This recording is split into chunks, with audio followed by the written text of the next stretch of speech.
Hello sir.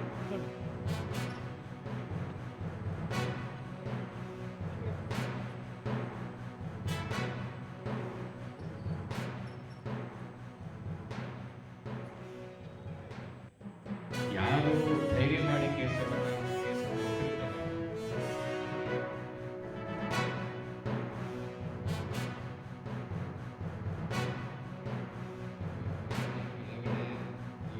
Case book ಆಗಿ ಕೋರ್ಟಿಗೆ ಬಂದು ಏನು ಸಾಕ್ಷಿನ ನುಡಿಯುವಂಥ ಸಂದರ್ಭದಲ್ಲಿರ್ತಕ್ಕಂಥ ಅವರಿಗೆ ಧೈರ್ಯ ತುಂಬುವಂಥ ಕೆಲಸ ಕಾರ್ಯಗಳಾಗ್ತವೆ.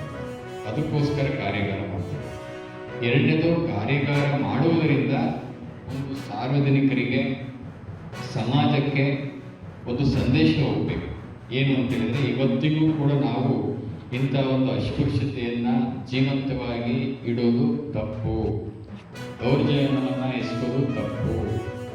ಅದನ್ನು ಮಾಡಿದರೆ ಕಾಯ್ದೆಯಡಿ ಯಾವೆಲ್ಲ ಏನು ಪರಿಣಾಮಗಳನ್ನು ಎದುರಿಸಬೇಕಾಗುತ್ತೆ ಅನ್ನುವಂಥ ಒಂದು ಸಂದೇಶ ಸಮಾಜಕ್ಕೆ ಹೋಗಬೇಕಾಗುತ್ತೆ.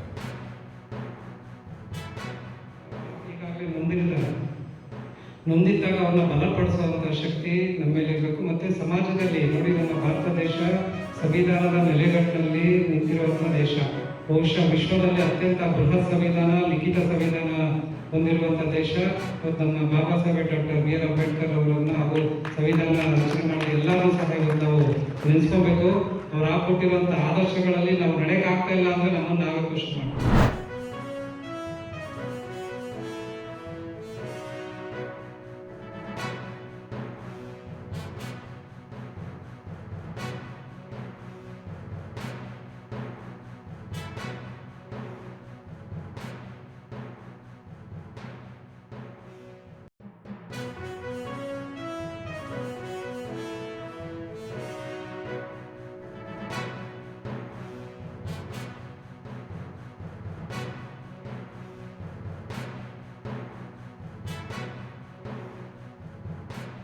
ಯಾರು ಮಾಡ್ತಾ ಇದ್ದಾರೆ ಅಂತಲೂ ಗೊತ್ತಿಲ್ಲ.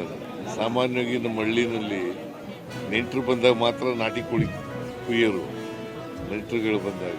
ಸೊ ಹಂಗಾಗಿ ನಾನು ನಾಟಿ ಕೋಳಿ ಮುದ್ದೆ, ರಾಗಿ ಮುದ್ದೆ, ನಾಟಿ ಕೋಳಿ ಇದನ್ನು ಮಾಡ್ತಿದ್ದೆ ಮೊದಲು. ಈಗಿಲ್ಲ, ಈಗ ಕಡಿಮೆ. ಮುಗಿಬೇಕು ಅಂತ ರಾಜಕೀಯ ಮಾಡಲಿಲ್ಲ, ಬಟ್ ಕಾಕ್ತಾಳೀಯ ಬಂದಿದೆ ಅಷ್ಟೇ. ಸೊ ದೇವರಾಜ ಅರಸರವರು ಎಷ್ಟು ವರ್ಷ ಮಾಡಿದ್ದಾರೆ, ಎಷ್ಟು ದಿನಗಳು ಮಾಡಿದ್ದಾರೆ ಅನ್ನೋದು ಗೊತ್ತಿರಲಿಲ್ಲ. ಇವತ್ತು ದೇವರಾಜ ಅರಸರವರ ಜನರ ಆಶೀರ್ವಾದದಿಂದ ಅದನ್ನು ಮುರಿತಕ್ಕಂಥ ಅವಕಾಶ ಸಿಕ್ಕಿದೆ ನನಗೆ, ಸಮ ಮಾಡ್ತಕ್ಕಂಥ ಅವಕಾಶ. ನಾಳೆ ಆದರೆ ಅದು ಬ್ರೇಕ್ ಆಗುತ್ತೆ. ಬಡವರು, ದಲಿತರು, ಹಿಂದುಳಿದವರು ಅವ್ರಿಗೆ ನ್ಯಾಯ ಕೊಡಿಸ್ಕೊಡ್ತಕ್ಕಂಥದ್ದು ಅವ್ರು ಕೆಲಸ ಮಾಡ್ತಾರೆ.